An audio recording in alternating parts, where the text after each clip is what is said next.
Inspired by real reports of haunted mansions in Tokyo and Saitama, night always settled strangely over the aging apartment block in suburban Tokyo. The building, once modern and bright, now carried a certain weight, a heaviness woven into its concrete walls like a trapped breath. The hallway lights flickered on timers that no longer synced correctly, causing long stretches of dim, unnatural shadow to stretch between the units.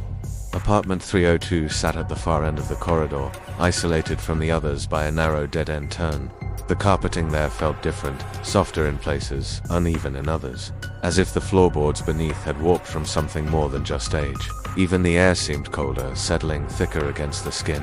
At 2:11 a.m. each night, the light outside 302 began its ritual. The bulb flickered once, humming with a faint electrical whine, a second time, more violently, then a third, slower pulse, as if it was struggling not against faulty wiring, but against something unseen, occupying the space around it. The hallway would fall completely silent. No footsteps, no distant traffic, not even the soft hum of appliances seeping through thin walls. Then the first sound would come, a soft tap, muted, distant, yet crisp, like a fingernail striking the underside of the floor.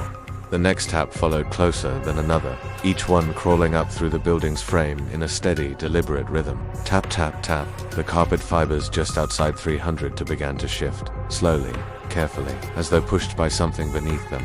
A crease formed in the fabric, gliding forward inch by inch, bulging like a mole, tunneling blindly through soil. Then the doormat moved. Not by much, just a slight nudge, but enough to break the dead stillness in a way that felt intentional. The taps grew louder, faster, closer, then the shape emerged. It slid out from under the doorframe like a shadow peeling itself from darkness, limbs too long, too thin, unfolded in jerky, unnatural angles. The body was flattened, almost boneless, moving with a serpentine grace that defied human structure. Its torso dragged across the carpet with a damp, dragging sound, leaving a trail of moisture that soaked slowly into the fibers. The thing crawled, not toward the elevator, not toward the stairs, but along the seam of the hallway wall, tracing the same path it had taken every night. Its movements purposeful and disturbingly familiar. Under the flickering light, its shape became clearer. Arms bent backwards at the elbows, joints swollen as though broken repeatedly. Fingers splayed unnaturally, tips worn to pale nubs that scraped against the floor, leaving faint streaks of something dark and glossy behind. Its head hung low to the ground, hair obscuring whatever features hid beneath. With every pull of its arms, its spine contorted, vertebrae rising beneath the skin like stones pushed upward by pressure. Its ribs expanded in slow, uneven waves, as though it struggled against lungs filled with something heavier than air. When it reached the midpoint of the hall, the light above it went out. Darkness wrapped around the creature like a second skin, swallowing its form completely. The sound of its crawling grew louder in the blackness, wet, dragging, labored. Carpet fibers tore beneath its weight. The walls groaned softly, as if recoiling from its presence. Then silence. No scraping, no breathing, nothing. The light sputtered back to life with a violent flash.